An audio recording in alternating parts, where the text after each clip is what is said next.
আসসালামু আলাইকুম সবাইকে। আজকে আমি শেয়ার করতে যাচ্ছি আমার ভাইয়ের বিয়ের কিছু বিশেষ মুহূর্ত। শেষমেশ দীর্ঘ 7 বছরের অপেক্ষার পর তাদের সম্পর্ক পূর্ণতা পেল। আলহামদুলিল্লাহ, আলহামদুলিল্লাহ, আলহামদুলিল্লাহ। Finally they are getting married. ছোটবেলা থেকেই দেখে আসছি বরযাত্রী রওনা হওয়ার আগে বাড়ির মা, ফুপু, চাচিদের কিছু রিচুয়ালস থাকে। তাই তো আমার বড় মামি মানে ছেলের মা আর ছেলের বড় ফুপু মিলে ওকে রেডি করে দিচ্ছিল। আর আমরা কাজিনরা কোথায়? আমরা তো পুরোপুরি গেট ধরার প্ল্যানে একদম ব্যস্ত। এই প্রথম বোধহয় কোনো বরযাত্রী গেট ধরা নিয়ে এতটা এক্সাইটেড ছিল। এক্সাইটেড তো হবই, কারণ আমরা সারা রাত জেগে ফ্লাওয়ার বুকে বানিয়েছি, প্ল্যাকার্ড বানিয়েছি, স্লোগান রেডি করেছি, সব কিছু শুধুমাত্র এই গেট ধরা নিয়ে। কিন্তু আফসোসের বিষয় হচ্ছে অন্তরা মানে বউয়ের বাড়িতে তেমন কেউ ছিল না যে সব ম্যানেজ করতে পারবে।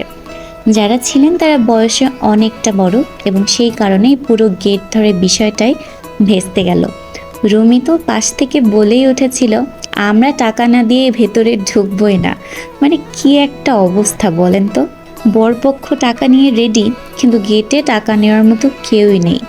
যদিও পরে আম্মু অন্তরার চাচার হাতে এটা সসম্মানে তুলে দিয়েছিলেন। তবে এই ঘটনায় সবচেয়ে বেশি কষ্ট পেয়েছিলাম আমি, কারণ সেই শুধু রাজশাহী থেকে এগুলো সব প্রিন্ট আউট করে নড়াইল পর্যন্ত টেনে এনেছিলাম শুধুমাত্র সবাই মিলে একটু মজা করব বলে। তারপর আমরা চিন্তা করলাম এত কষ্ট করে বানিয়ে যখন ফেলেছি তখন প্ল্যাকার্ড হাতে স্টেজেই চলে যায় কয়েকটা ছবি তুলতে। আর এই যে আমাদের মিষ্টি বউ, মাশাআল্লাহ খুবই সুন্দর লাগছিল ওকে সেদিন। এরপর একে একে শুরু হয় ফটো সেশন।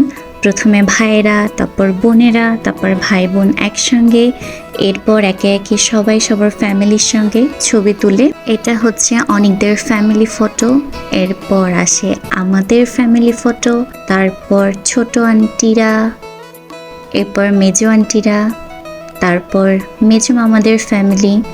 এরপর সেই কাঙ্ক্ষিত মুহূর্ত যেটার জন্য ওরা এত বছর ওয়েট করেছে। এরপর আলহামদুলিল্লাহ বিয়ে পড়ানো কমপ্লিট হয়ে গেল। দে আর ম্যারিড নাও, সবাই ওদের জন্য দোয়া করবেন। বিয়ে শেষ হয়ে গেলে শুরু হয়ে যায় খাওয়া দাওয়ার পর্ব। এরপর বিয়েতে বাকি যেসব রিচুয়ালস থাকে, যেমন গহনা পরানো, মুখ দেখা, আয়না দেখা, এই সব কিছুই আমরা কমপ্লিট করে ফেলি। এখন অনেকেই প্রশ্ন করতে পারেন, আয়না দেখানোর কাজ, ওড়না ধরার কাজ এগুলো তো নর্মালি মেয়ে পক্ষের লোকজন করে থাকে, তাহলে আমরা কেন করছি? ওই যে আগেই তো বললাম, অন্তরার ফ্যামিলিতে ওর বয়সী আসলে কোনো কাজিনই নেই। সেই জন্য অন্তরা বলছিল, আপু আপনারা এগুলো করেন, আর কেউ নেই করার মতন। তো ভালোই হয়েছে, একেবারে বড় পক্ষ কনে পক্ষ দুই পক্ষের কাজই আমরা করেছি। এই ব্যাপারগুলো বরং আমরা এনজয় করছিলাম। আয়নায় মুখ দেখানোর সময় ওরা কি কি বলছিল সেটা আপনারা নিজেরাই শুনে নেন।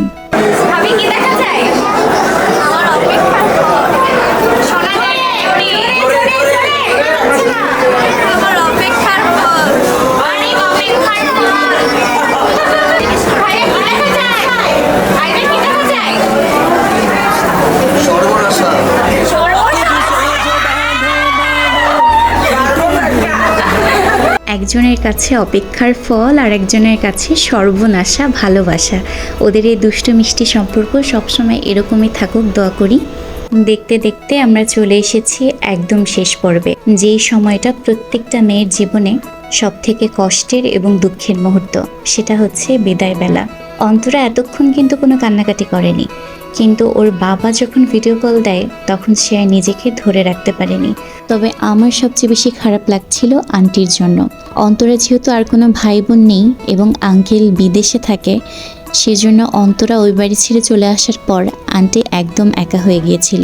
আন্টিও অনেক কান্নাকাটি করছিল, কিন্তু আসার সময় আমরা কথা দিয়ে এসেছি অন্তরাকে আমরা একদম নিজের বোনের মতো করে, নিজেদের বাড়ির মেয়ের মতো করে রাখবো। এরপর আমাদের বোন নিয়ে আমরা রওনা হই বাড়ির দিকে।